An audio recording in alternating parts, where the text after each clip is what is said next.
Hello. Today I thought we would do a polytunnel tour. There's a storm brewing outside, so it's a bit windy and it's quite noisy in here, but I thought you might find it interesting to see what I'm up to. So there's a table and chairs here because I'm running a workshop this weekend and we'll be doing a lot of work in the polytunnel, so that's here for now. And when I finish doing the workshops in here in mid-March, this will become one of the tables I use to put all my seedlings on to allow them to grow. I'm really sorry about all the noise around me. The wind is really picking up now. But I'm really pleased to say that this polytunnel has survived the 80-mile-an-hour winds from Storm Kira, the horrific winds and rain from Storm Dennis, and what we've got coming through now is possibly Storm Ellen, and then there's Francis after that. But it seems to be standing up to all that wind and all that pressure really well. So I'm very happy that we sited it here. It has the shelter from the trees behind it. So although it does get the wind, it's not the full force of the wind because it's being filtered a little bit by those trees and sent up over the top of it, I think. The polytunnel was put up 10 months ago, so it's my first spring of working in the polytunnel, and I know that I could have made more of it, but actually that's about how I feel rather than the use of the polytunnel. But I thought I'd show you some of the things that I have done during the winter. So I've got this fabulous rotating tumbler type composter here. I got this from Garden Gear, and I really like that it means I can have a small neat compost situation going on in the polytunnel, so I can literally, as I pick up weeds and the roots from plants, when I've harvested them, they can go straight into here with a bit of moisture, then it gets turned, and in quite a short amount of time I am assured that it will then produce compost which can just go straight back onto the ground in here. It's neat, it's unobtrusive, and we shall see over the next couple of months how we get on with that. Over in this corner though, it's not so tidy, it's a chaotic mess. It's really what I left last year, and I'm just want to be honest with you that I don't have everything spotless all the time. So there is some polythene left over from the cover, but I'm hanging on to it because I could use it outside, or I could use it, I can still use it in here to get some seeds that would be started a bit later on, started now, because if they've got a double layer they'll be that much warmer. And then there are 2 rubbish bins for recycling, one for plastics, one for paper, and I actually have a third bin which isn't here at the moment. Oh yes it is, it's over on that side, which I use for kind of non-recyclable rubbish. There isn't very much of that, but I do like to have those bins so they're just, everything's already pre-sorted for me. Over here is a hanging basket. It's the only hanging basket I did last year, and it sat outside towards the end of the year. I brought it in over winter, but what it has got growing in it is some of the plants, the hanging plants that were in here last year. It's got a few weeds I can see. They'll go straight into the compost heap over in the corner there. But it's also got a couple of parsnips growing in it. I don't think parsnips are going to work in a hanging basket. But it is quite interesting, and I might even transplant them, and it's not a practice that is recommended. Transplanting parsnips, you're likely to get very bendy roots, but I'll give it a go. I'll try and transplant them really carefully, and we'll see how that goes. Let's get these into the compost bin.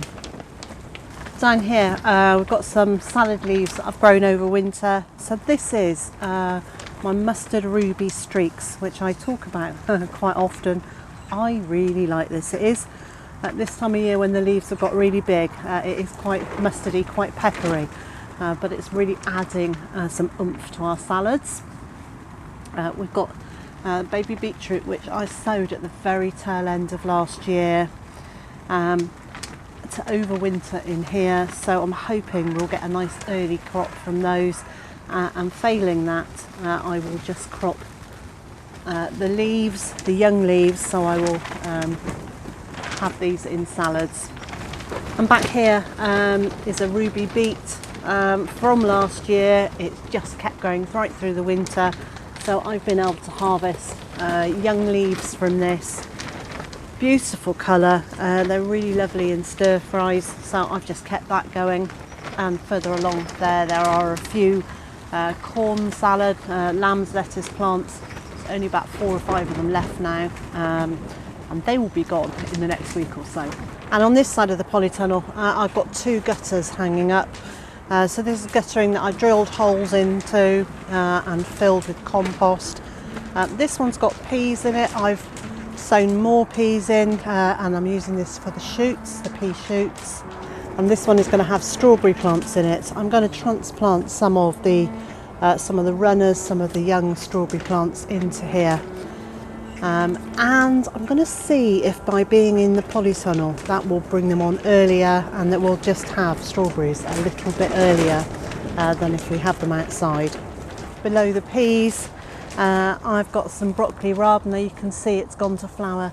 That's not a problem at all. You can eat these, so I will take them out at this sort of level. This is now going to be my lunch. It's only a very small amount, but it will do us for lunch. The wind is picking up, so I hope you can still hear me okay. I'm really sorry about the noise in the background, but you know, it's winter. And back here are the lettuces. These are, I think these were winter density. Anyway, they've done really well.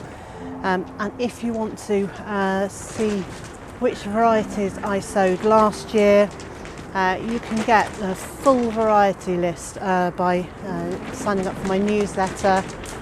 And in my newsletter, I'll give you a link that will take you to some hidden pages on my website. And in there you'll find a list of everything we've grown, all the plants, all the trees, and all the varieties. And in this section, I've sown a few salad plants to start really early to try and get a very early crop from them. So I've got in some red Russian kale, which is one of my favourite salad leaves after lettuce. I've put 2 rows of spring onions at the back here. Now I am really not very good at growing spring onions. They never seem to come up terribly well for me. So I'm delighted that out of 2 rows, I can see about 10 spring onions. I don't know why I can't grow them. It's just one of those things I really struggle with. I will re-sow these over the next few days and try and have some more going, because only 10 over 2 rows is a waste of space. And then in the middle here, I had put in a row of Romaine lettuces. There is no sign of them at all, so it could just be that it's still too cool for those to germinate.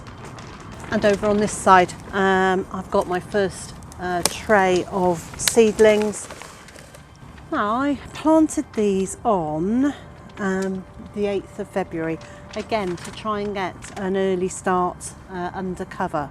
And I put these modules into a large tray of water. All I can think is I haven't cleaned that tray properly, because I've now got a layer of green algae on the top of here, which is not ideal, and what I'm not sure whether to just brush it off and plant in the modules that I haven't already filled. But I'll have to think about that one. But I am pleased to say that some of the lettuces that I sowed on the 8th are just starting to come up. So hopefully they will grow away nicely. These are a variety that are tolerant to the cold, so hopefully they will be okay. And this corner just looks like a dead mess. Well, it's not. These are the dahlia plants that I grew in pots and outside last year, and I've brought them in to stay in here over winter. I now need to cut these back because it won't be too long before these start regrowing, and once they've sent up some shoots I'll be taking cuttings to propagate more of them, and when I do that I'll show you what I'm doing.